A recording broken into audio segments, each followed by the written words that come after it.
No vídeo de hoje nós vamos falar de um dos maiores ateus da história da filosofia, um cara cujo pensamento influenciou o Marx, o Engels, o Kierkegaard, o Freud e que antecipou uma tendência que é realidade na Europa de hoje, o número crescente de pessoas que se declaram sem religião e de outros tantos que se declaram ateus.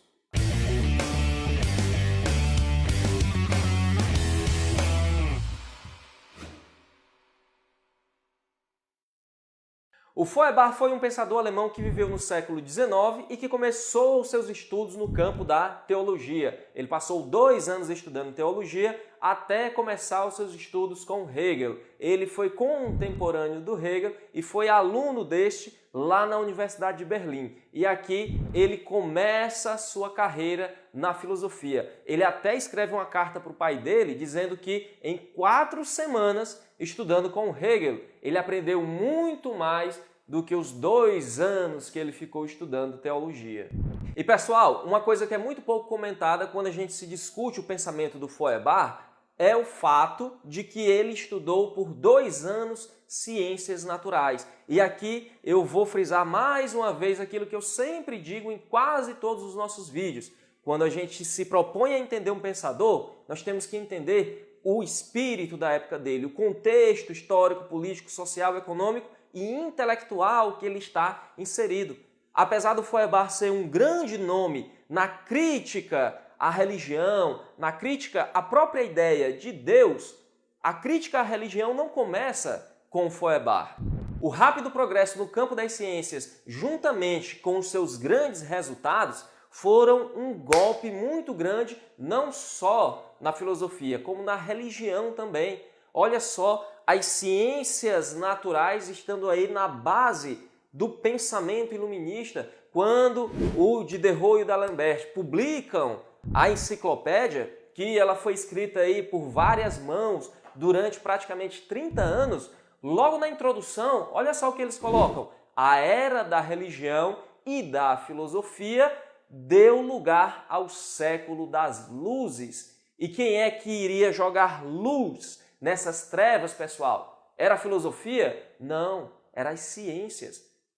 A ciência que se alinhou à técnica produziu aquilo que a gente conhece hoje como tecnologia. E aí nós tivemos os grandes avanços no campo do conforto material, do progresso material da humanidade. Todo esse progresso da ciência também influencia no surgimento do positivismo, que foi uma escola filosófica de pensamento influenciada pelo Comte, onde ele nos diz o quê, pessoal? Que o pensamento religioso não tem vez em uma sociedade positiva. O pensamento religioso é algo primitivo que deve ser expurgado da sociedade positiva, da sociedade em que impera o conhecimento científico. Além disso, todo esse progresso científico influenciou também uma outra corrente filosófica de pensamento bem mais ampla, que foi o materialismo. O que diz o materialismo? Não existe nada além da matéria.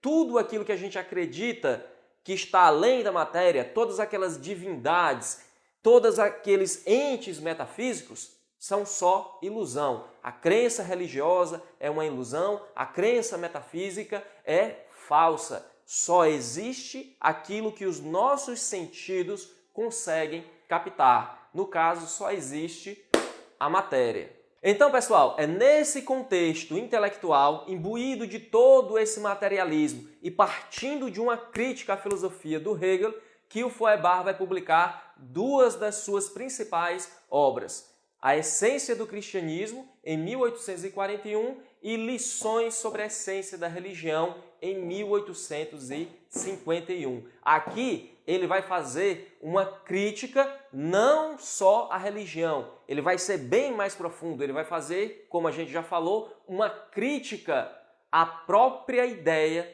de Deus. O Hegel nos diz, com todo o seu idealismo, que a natureza é uma concretização da ideia. E entendam aqui, natureza naquele sentido mais amplo. Natureza é toda a nossa realidade sensível existente. Natureza é toda a matéria. Então, é a ideia que cria a matéria. O Feuerbach, com todo o seu materialismo, vai discordar do Hegel dizendo que a natureza independe da ideia.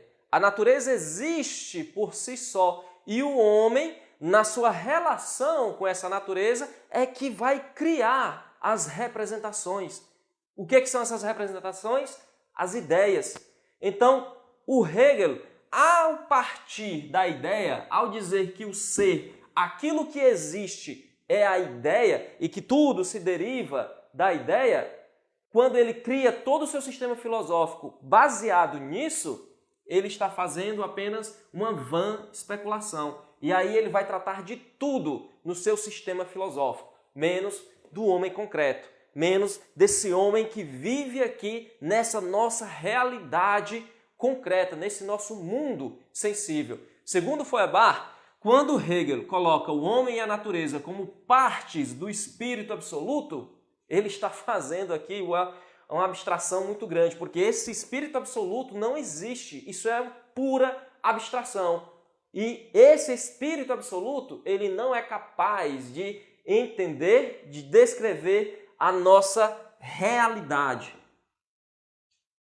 O Hegel, ao criar todo o seu sistema filosófico, ele faz apenas uma abstração e não trata daquilo que realmente existe, que são os homens concretos vivendo aqui numa realidade material. Então, se o Hegel partiu de uma abstração, partiu daquilo que não existe, o Feuerbach vai partir daquilo que existe, que é a matéria, a natureza.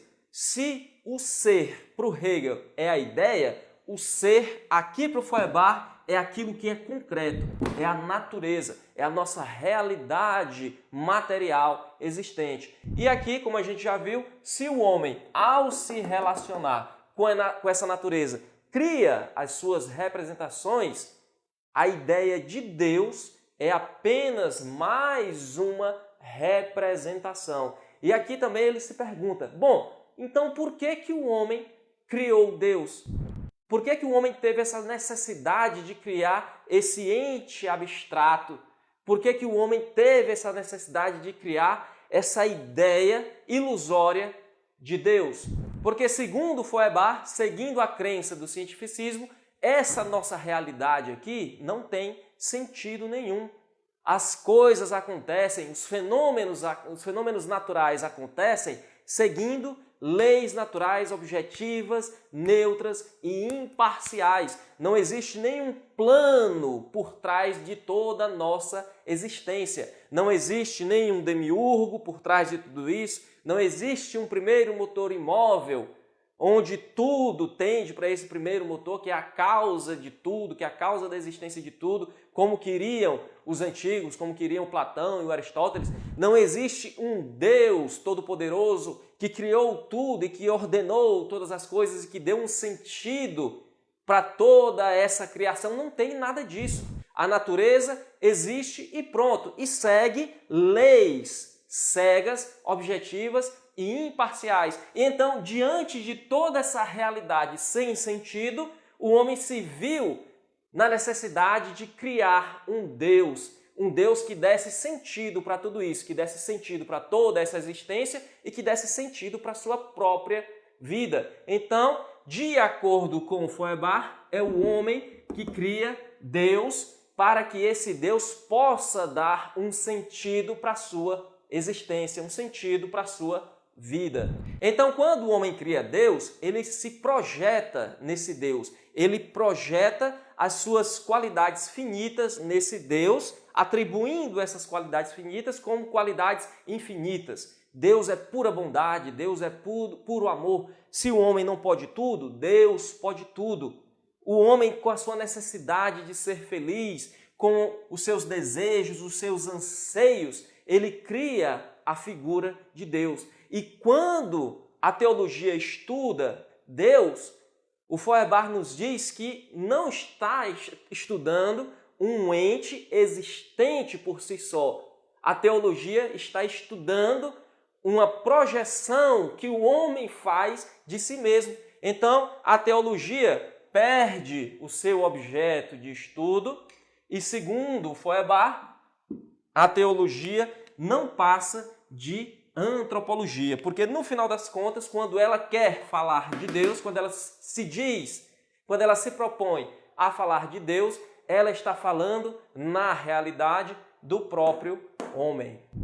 Então, pessoal, basicamente essa é a essência do pensamento do Feuerbach. Se você quiser se aprofundar nos estudos de filosofia, quiser entender melhor a nossa cultura ocidental, como eu já disse, clica no segundo link aqui da descrição e faz a sua matrícula lá no nosso curso de História da Filosofia. Tá um curso bem bacana, bem sistemático, tá bem passo a passo. O pessoal está nos dando um feedback muito positivo e eu tenho certeza que você também vai gostar. Eu vou ficando por aqui. Dúvidas nos comentários. Um grande abraço e até mais.